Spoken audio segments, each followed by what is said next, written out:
স্বাগত ৭১-এর খেলা যোগে, সাথে আছে আমি কোহিনুর কণা। ILT20-তে দারুণ পারফর্ম করেছে বাংলাদেশের বোলাররা। এদিকে বিগ ব্যাশেও যেমনটা আসলে পারফর্ম শুরুটা করেছিলেন রিশাদ হোসেন, তেমনই আসলে কন্টিনিউশনটা ধরে রেখেছেন। এই সব কিছু নিয়ে আলোচনা করতে চাই এবং অবভিয়াসলি আমরা দেখতেই পাচ্ছি বিপিএল-এর উত্তেজনা জমে উঠেছে, টিমগুলো প্র্যাকটিস করছে। সব কিছু নিয়ে আলোচনা করতে স্টুডিওতে এই মুহূর্তে আমাদের সাথে আছেন ক্রীড়া সাংবাদিক সঞ্জয় সাহা। পিয়াল শুভ সকাল, স্বাগত ৭১-এর খেলা যোগে। আজকে শুরুই করবো সাকিব আল হাসানকে নিয়ে। সাকিব আল হাসানকে নিয়ে কথা বলতে আসলে আমাদের সবসময় ভালো লাগে। কালকে বল হাতে তিনি দারুণ পারফরমেন্স করেছেন, ডট দিয়েছেন, উইকেট নিয়েছেন। সব মিলিয়ে তিনি ৪৫তম বারের মতো T20-তে ম্যান অফ দ্য ম্যাচ হয়েছেন। তার আগে মাত্র আর দুজন আছে। সব কিছু মিলিয়ে সাকিব আল হাসানকে দেখতে কেমন লেগেছে? আপনি যেটা দেখালেন, আমাদের প্যাকেজ যেটা দেখলাম যে ILT20-তে তাসকিন এবং অন্যান্য যারা, আমার মনে হয়েছে যে ILT20-তে আসলে আমরা একটা অ্যারাবিয়ান নাইটস দেখেছি বাংলাদেশিদের গতকাল। বিশেষ করে আপনার আমাদের দুইজন যারা প্রতিনিধি ছিলেন মুস্তাফিজ এবং সাকিব, তারা দুইজনই ম্যান অফ দ্য ম্যাচ হয়েছে। তো আপনি সাকিবের কথা বলছিলেন যে সাকিবকে দেখে আমার কালকে কিন্তু তার খেলা খুব বেশি আমাদের আসলে সুযোগ হয় না। তিনি বিভিন্ন ফ্রাঞ্চাইজি খেলে বেড়ান, সবসময় হয়তো হয় না, কিন্তু কালকে যে ম্যাচটি আমরা দেখলাম যে দারুণ বোলিং করলেন। আমার কাছে মনে হচ্ছে এই সাকিব ওই ভিনটেজ সাকিব, তার সেই ওই যে কালকে তিনি যে বলগুলো করলেন, কোনো বাউন্ডারি দেননি, তারপর আপনার একটি ক্যাচ ধরেছেন এবং আপনি 68 নিজের বলে নিজে ক্যাচ দিয়ে এবং 68 স্ট্রাইক রেটে ব্যাটিং করেছেন। টিপিক্যাল সাকিব টাইপের, যেটা আমরা দেখতে অভ্যস্ত ছিলাম। এই সাকিব অনেকদিন পর দেখছে, old model but quality standard, অনেকটা ভিনটেজ সাকিব এই সাকিবটা।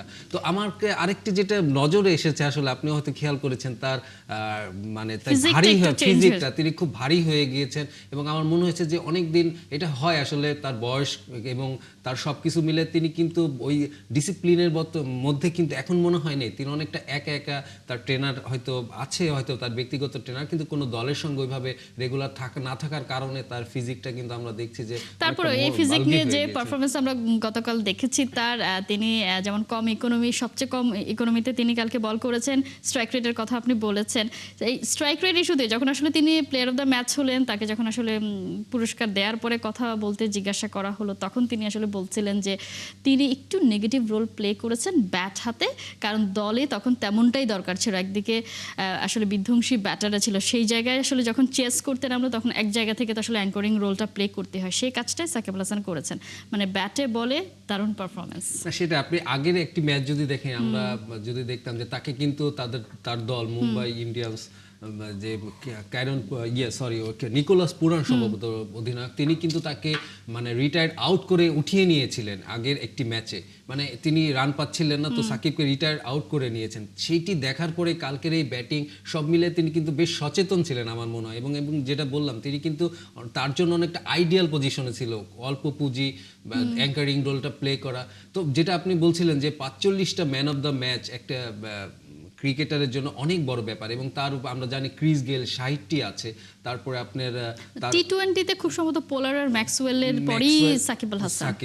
সো কালকে তিনি রশিদ খানকে তিনি আসলে টপকিয়েছেন কিংবা স্পর্শ করেছেন, এমন একটি ব্যাপার ম্যান অফ দ্য ম্যাচে। তো এটি কিন্তু একটা আমাদের বাংলাদেশি একটা ক্রিকেটার এরকমভাবে IPL-এ তিনি 2বার ম্যান অফ দ্য ম্যাচ হয়েছেন। সব মিলিয়ে কিন্তু তিনি একটা আইডলের জায়গায় কিন্তু চলে গেছেন। বাট আমাদের বুঝতে হবে, সাকিবের কিন্তু এখন অনেকটা ধারে না ভারে কাটছেন, তার নাম এবং আসলে যে বয়স এবং যে পরিস্থিতির সাথে তিনি আসলে বলেছেন যে এটা তার শেষের পর্যায়ে তার ক্রিকেটটা। সো তার কাছ থেকে যে কালে ভদ্রে যে আমরা এরকম চমক দেখতে পাই, সেটাও বেশ আসলে এনজয়িং হয়। আরেকটা জায়গায় আমরা খুব বেশি এনজয় করছি মুস্তাফিজুর রহমানের পারফরমেন্স দেখতে, কারণ ILT20-তে এবার প্রথমবারের মতো মুস্তাফিজুর রহমান তাসকিন দুজনেই খেলতে গেছেন, কিন্তু মুস্তাফিজুর রহমানের পারফরমেন্স একেবারেই আলাদা। যদি আরেকটু স্পেসিফিকলি বলতে চাই, তিনি যখন আসলে IPL-এ দল পেয়ে গেলেন, তারপর থেকে মনে হচ্ছে তিনি আরও বেশি জ্বলে উঠলেন। এবং গতকালের যদি দেখি যে তিনি এক ওভারে তো 3টা উইকেট নিয়েছেন, ওভার হ্যাট্রিক আমরা বলতে পারি। অন্যদিকে লাস্ট ওভারটাতে 3টাই রান আউট হয়েছে, এবং তার ওভারে তিনি ক্রিজে আসার পরে, বোলিংয়ে আসার পরে 6টা উইকেট গিয়েছে প্রতিপক্ষের।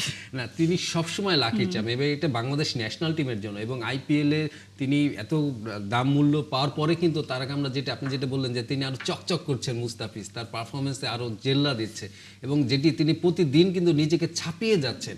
তার যে মুস্তাফিজের আসলে পারফরম্যান্সটাই আসলে অন্যরকম পারফরম্যান্সটা, এবং আমরা ওদের ধারাভাষ্যকারও বলছিল তার যে রিস্ট মুভমেন্ট, এই যে বাহাতের যে ফ্লেক্সিবল রিচটা তিনি কাজে লাগান, এটা কিন্তু মানে অসাধারণ। এটা অনেকটা আমি মনে করি যে আমরা দেখেছি মুরালীধরন তার পিক সময়টাতে এরকম মানে তার রিস্টের কাজগুলো দেখেছেন। তো এই মুস্তাফিজ কিন্তু সেই মানে আমি বলবো যে আপনার মুরালীধরনের পেসার ভার্সন আর কি এই মুস্তাফিজ যদি বলি, তাকে প্রেডিক্ট করা খুবই টাফ। এবং তিনি হচ্ছেন যে কোনো মালিকের এমন একটি লগ্নি যাকে নাকি আপনি আস্থা রাখতে পারেন, তাকে নিয়ে আপনার কোনো মানে শেয়ার বাজার ঝুঁকির মতন কোনো ভয় নেই, তার উপর আপনি লগ্নি করতে পারেন। সেটাই কিন্তু সব ফ্র্যাঞ্চাইজিগুলো তার উপর কলকাতার করে মনে থাকে। আসলে লাড্ডু ফুটছে যে এই মুস্তাফিজকে তারা তাদের ঘরে আনতে পেরেছে। মুস্তাফিজুর রহমান গতকাল ম্যাচে জিতিয়েছেন, তিনিও প্লেয়ার অফ দ্য ম্যাচ হয়েছেন। এবং তার বোলিংয়ে কি নতুন কোনো পরিবর্তন দেখতে পাচ্ছেন কিনা? খুব বেশি মনে হচ্ছে তার মধ্যে কিলিং স্ট্রিংটা বেশি কাজ করছে, এবং যেটা আসলে আপনি বলছিলেন যে তার রিস্ট নিয়ে সবাই কমেন্ট্রি বক্সে কথা হচ্ছে এবং বলছে যে অন্যরা যেন এটা ট্রাই না করে, কারণ এটা পারবে না, সবার পক্ষে পসিবল না। সেদিক থেকে আমার মনে হয় যে তার বোলিং এর যে ব্যাপারটি তিনি ডেভেলপ করেছেন, দিনকে দিন ডেভেলপ করছেন, তিনি কিন্তু ডেথ ওভারে কিলার না, তিনি ডেস্ট্রয়ার।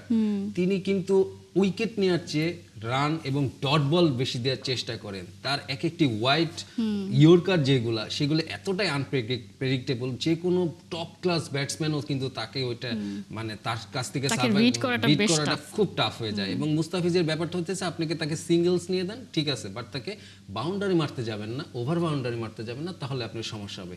তো তিনি এই জায়গাটা এবং ফিল্ড প্লেসিং, এবং মুস্তাফিজ হচ্ছে এমন একটি মেশিনস যাকে আপনি কন্ট্রোল করা হলো সবচেয়ে মানে ধুরন্ধর যে ক্যাপ্টেন, সেই শুধু তাকে কন্ট্রোল করতে পারে। এবং আপনি খেয়াল করেন ডেভিড ওয়ার্নার থেকে শুরু করে আপনার আমাদের মাশরাফি বিন মুর্তজা থেকে শুরু করে সবাই কিন্তু তাকে এইভাবে, এবং ধোনিও তাকে এইভাবে ক্যাপ্টেন্সি তার ফিল্ড প্লেসিংগুলো এমনভাবে করে দেন এবং তার সাথে এমনভাবে কথা বলেন। আমি যেটা বলতে চাচ্ছি যে মুস্তাফিজকে কাছ থেকে ভালো সার্ভিসটা নিতে হলে আপনাকে ভালো ক্যাপ্টেন্স দিতে হবে তাকে। নিশ্চয়ই যে পারফরমেন্স আমরা দেখছি, নিশ্চয়ই প্রত্যেকবারে আসলে মুস্তাফিজকে নিয়ে যতই কথা বলি ততই মনে হয় আরো একটু বেশিক্ষণ কথা বলি, কারণ তার পারফরমেন্স এত। আপনি দেখেন তিনি কালকে ম্যান অফ দ্য ম্যাচ হয়েছেন, এবং এখানেও কিন্তু আরেকটি রেকর্ড হয়েছে। তিনি আইপিএল এ দুবার ম্যান অফ দ্য ম্যাচ হয়েছে, সাসেক্সে আপনি কাউন্টি টি20 খেলতে গিয়েছিলেন, সেখানেও একবার ম্যান অফ দ্য ম্যাচ হয়েছে, এবং আরেকটি বৈশ্বিক টুর্নামেন্টে ফ্রাঞ্চাইজিতে তিনি ম্যান অফ দ্য ম্যাচ হলেন। মানে তিনি বাংলাদেশের এমন একটি মুখ হয়ে গেছে আসলে। সাকিব আল হাসানের পরে আরেকজন যদি কেউ হয় যিনি গ্লোবালি বাংলাদেশকে পরিচিত করেছেন, সেটা আসলে মুস্তাফিজুর রহমান আনডাউটলি, সেটা আসলে বলার আসলে অপেক্ষা রাখেন। আমরা তাসকিনকে নিয়ে কথা বলতে চাই, যেটা আসলে বলছিলাম যে আজকে হয়তো তার লাস্ট ম্যাচ, কারণ এনএসসি ম্যাচ শেষ হয়ে যাবে, সব থেকে বড় কথা বিপিএল শুরু হচ্ছে, সেই কারণে। তাসকিনের পারফরমেন্স কেমন দেখলেন? তাসকিনকে নিয়ে আমরা সবসময় বলি যে, বা যেটা আমরা গণমাধ্যমে শুনতে পাই যে তিনি সব জায়গা থেকে ডাক পান, তার আসলে কপাল খারাপ, খেলতে পারেন না। সেই দিক থেকে তিনি এবার আইএল টি20তে খেললেন, কেমন করলেন? না, তাসকিনের ব্যাপারটা হয়েছে কি, তাসকিনের সঙ্গে মুস্তাফিজের একটা কোর ডিফারেন্স আছে। মুস্তাফিজ এবং তাসকিন দুজনে যখন ডেথ ওভারে বোলিং করতে আসেন, তাসকিন দেখবেন যে আপনি অনেক বেশি উইকেট পাওয়ার জন্য বোলিং করে থাকেন, এবং মুস্তাফিজ ঠিক উল্টো ডট দেওয়ার জন্য বোলিং করে থাকেন। তো তাসকিন ওটা করতে গিয়ে কিন্তু অনেক সময় উইকেট পান ঠিকই শেষের দিকে, কিন্তু তিনি অনেক রান দিয়ে বসেন। এবং এই কারণেই কিন্তু যখন নাকি প্রতিপক্ষ দল কিংবা ফ্রাঞ্চাইজিগুলো তাকে বিশ্লেষণ করে, তার এই জায়গাটি অনেকটি খোলা চলে আসে, খোলা বইয়ের মতন চলে আসে। এবং তিনি কিন্তু এবার আপনার আবুধাবি টি10এও তিনি খেলেছেন, এবং তারপরে আইএল টি20 খেলছেন, সব মিলে লম্বা একটা সময় তিনি আমিরাতে স্টে করেছেন। এবং তারপরে আমার মনে হয় যে তিনি ঢাকার হয়ে খেলবেন, ঢাকার হয়ে আসছেন। এখানে তার কাছে আমার প্রত্যাশিত যেটা আমরা পাইনি আইএল টি20তে, সেটা এই বিপিএল এ আমরা পেয়েছি। নিশ্চয়ই আরো বেশি ইম্প্যাক্ট তিনি রাখবেন। রিশাদকে নিয়েও ছোট্ট করে আলোচনা করতে চাই। তিনি আলাদা করে বিগ ব্যাশের বাংলাদেশের হয়ে প্রতিনিধিত্ব করছেন, তার বোলিং কেমন এনজয় করছেন? কারণ বাংলাদেশের কোনো লেগ স্পিনার যখন আসলে অন্য জায়গায় পারফর্ম করে, এমন বাঘা বাঘা ব্যাটারদের বিপক্ষে বল করে উইকেট নেয়, এবং সব থেকে বড় কথা তিনি রান চেক দিচ্ছেন। গতকাল আমরা দেখেছি 10টা ডট তিনি করেছেন, 4 ওভারে ডট নিয়েছেন। সবকিছু মিলিয়ে ঋষাদের পারফরমেন্স কেমন চলছে? ঋষাদ তো বিপিএল খেলতে হবে না, সে নিশ্চিন্তে আসলে বিপিএলটা খেলতে পারছে। বিগ ব্যাশের স্বাদটা আমরা ঋষাদের সঙ্গে পাচ্ছি, এবং একটি বাংলাদেশি বোলার যে কিনা মানে আপনি যদি 2-3 বছর আগেও এটা চিন্তা করা যেত বাংলাদেশি কোনো লেগ স্পিনার বিগ ব্যাশে গিয়ে এমন পারফর্ম করছে, তখন কিন্তু আসলে এটা অবাক লাগতো, কিন্তু এখন হয় না। কারণ ঋষাদ দিনকে দিন অনেকটা ডেভেলপ করছেন, যে লেগ স্পিনের যে ভ্যারিয়েশনগুলো সে কিন্তু দিনকে দিন মানে এটা নিজের ভেরিয়েশনগুলো বাড়িয়েছেন এবং একজন পারফেক্ট লেগ স্পিনার হিসেবে আবিষ্কার করছেন। আপনি যে উইকেটটি তিনি গতকাল পেয়েছেন আমরা দেখলাম সেটা কিন্তু গুগলিতে পেয়েছেন। Right. হ্যাঁ, তো এই গুগলিটা কিন্তু রিশাদের জন্য আমরা খুব একটা আমরা দেখি না তার কাছ থেকে, কিন্তু এখানে আমরা দেখছি যে বিগ ব্যাশে গিয়ে সে এটা ইয়ে করছে। তো আমরা দেখেছি যখন নাকি হাতুরা সিং কোচ ছিলেন তিনি কিন্তু যে কোনো মূল্যে একটা লেগ স্পিনার চেয়েছিল বাংলাদেশ দলে এবং তারপরে কিন্তু রিশাদকে আমরা পেয়েছিলাম, কিন্তু তাকে যে দিনকে দিন শার্প করা, গ্রুমিং করা, এটা কিন্তু আমার মনে হয় যে আমাদের বর্তমান যিনি জাতীয় দলের কোচ মুশতাক আহমেদ তিনি এটা রিশাদকে এবং তৈরি তিনি করেছেন। কিন্তু যখন রিশাদ বিবিএল খেলতে আসবেন তার আগেই বলছিলেন যে রিশাদ খুবই কার্যকরী হবেন এই টুর্নামেন্টে। তিনি আসলে খুব বড় গলায় বলেছিলেন এবং তিনি কি কারণে বলেছিলেন সেটা কিন্তু আমরা দেখতেই পাচ্ছি। আমরা একটু বিপিএল নিয়ে আলোচনা করতে চাই।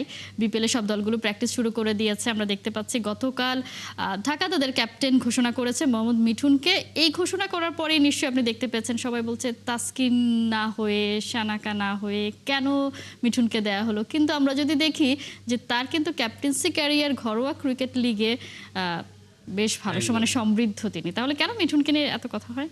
না, মিঠুনের এবং ঢাকার যে দলটি এবার আপনি যদি খেয়াল করেন আমার অনেকটা মনে হয়েছে এটা মানে ওল্ড বয়েজ ক্লাব একটা। এই মেসি যেমন মায়ামিতে দল সাজিয়েছে তার বার্সার সতীর্থদের দিয়ে, তো ঢাকা তো আপনি দেখেন যে এখানে নাসির হোসেন আছে, সাব্বির রহমান, রুমান রয়েছেন এবং মিঠুন রয়েছেন। মানে এরা কিন্তু তাদের পিক সময়গুলো ঘরোয়া ক্রিকেট এবং ইন্টারন্যাশনাল ক্রিকেটে পিক সময়গুলো একসঙ্গে কাটিয়েছেন। তো তাদেরকে নিয়ে ঢাকা দলটি গড়া হয়েছে এবং মিঠুনের যে কথাটি বলা হচ্ছে যে তিনি ক্যাপ্টেন কেন, আমার মনে হয় যে তারা ওই ব্যাখ্যাটি দেননি। তারপর আমরা ধরতে পারি গতবার বিপিএলে কিন্তু চিটাগাংকে ফাইনালে তুলেছিলেন এই মিঠুনের নেতৃত্বে চিটাগাং ফাইনাল খেলেছিল, হয়তো জিততে পারেননি। তো এবার সেই আস্থাটা ঢাকা তার উপরে রাখছে এবং যেটা হয় যে ওই অ্যাভেলেবেল অনেকে থাকে না, একজন বিদেশিকে নিলে হয়তো তিনি সবসময় থাকবে না, সেই ক্ষেত্রে হয়তো মিঠুনের উপরে তার আস্থা রেখেছে, মিঠুনকে দিয়েছে ক্যাপ্টেন্সি। এখানে আমরা তো এর আগেও দেখেছি 2020-এ যে একটা টি-20 স্পেশাল টুর্নামেন্ট হয়েছিল করোনার পরপরই, তখনও তো তিনি চট্টগ্রামের ক্যাপ্টেন্সি করেছেন, রানার্স আপ হয়েছিলেন। তারপরে আমরা সিলেটের হয়ে তাকে আপদকালীন সময়ে দেখেছিলাম এবং তিনি টানা জিতিয়েছিলেন। সবকিছু মিলে তার তো আসলে সেই অভিজ্ঞতা আছে, তিনি ডিজার্ভ করে এবং মানতে হবে তিনি কিন্তু একজন উইকেট কিপার এবং উইকেট কিপারদের জন্য ক্যাপ্টেন্সি করাটা, ফিল্ড পজিশন সাজানোটা অনেকটা ইজি হয়ে যায়। তো আমার মনে হয় যে সবকিছু ভেবে ঢাকা ম্যানেজমেন্ট দল এরকম করেছে। আর বিপিএল এর যে কথাটি বললেন, হাওয়াটা কিন্তু লেগে গিয়েছে সবার ভিতরে, নতুন জার্সি, নতুন কিটস, এগুলো নিয়ে একটা ঈদ ভাব চলছে ক্রিকেটারদের ভিতর। তবে বিদেশি ক্রিকেটাররা না আসা পর্যন্ত এটা তো পূর্ণতা পাবে না। যদি আমরা দেখি যে শোয়েব আক্তার এসেছিলেন শুটিং করতে কসমেটিক্সে, তিনি করে চলে গিয়েছেন। যদিও তিনি আসলে মেন্টর, কিন্তু আমরা মেন্টর কম ব্র্যান্ড অ্যাম্বাসেডর হিসেবে তাকে বেশি পেয়েছি। তারপর এটা তাদের টিমের নিশ্চয়ই সেভাবেই আসলে পলিসি নিশ্চয়ই সেরকম। দেখা যাক, আসলে বিপিএল শুরু হলে আরো বেশি আলোচনা জমে উঠবে। এখন প্র্যাকটিস করছে, এটা দেখতে আসলে ভালো লাগছে, কারণ অনেক অনিশ্চয়তা বিপিএল কে নিয়েছিল যে আদৌ মাঠে গড়াবে কিনা। এখনো পর্যন্ত দলের মধ্যে যে প্র্যাকটিসগুলো আমরা দেখতে পাচ্ছি, টিম এবং জার্সি অলরেডি তারা মানে প্র্যাকটিস কিট পেয়ে গেছে। আমরা তো দেখতে পাই আগের দিনও প্র্যাকটিস কিট দলগুলো পায় না। সেদিক থেকে এবার মোটামুটি মনে হচ্ছে অর্গানাইজড। এখন দেখা যাক কত দূর তারা হয়। অর্গানাইজড জিনিস আমার ভালো লেগেছে এবার প্র্যাকটিসের শুরুতে যে সবাই মিলে ওই মিরপুর একাডেমি মাঠে গাদাগাদি না করে একটু সরিয়ে ছিটিয়ে পূর্বাচলে গিয়েছে এবং সিলেটে হবে। আজকে তো একটা প্র্যাকটিস ম্যাচও আছে রাজশাহী রংপুরের, আমরা জানি বসুন্ধরা কমপ্লেক্সে একটা প্র্যাকটিস ম্যাচ খেলবে। মানে তারা আসলে ট্রাই করছে যার যার সামর্থ্য অনুযায়ী প্রিপারেশনটা নেয়ার বিপিএল এর আগে। দেখা যাক কি হয়। নিশ্চয়ই আমাদের আলোচনা তো চলতেই থাকবে। সঞ্জয় সাহা, পিয়াল, অসংখ্য ধন্যবাদ এতক্ষণ যুক্ত থাকার জন্য।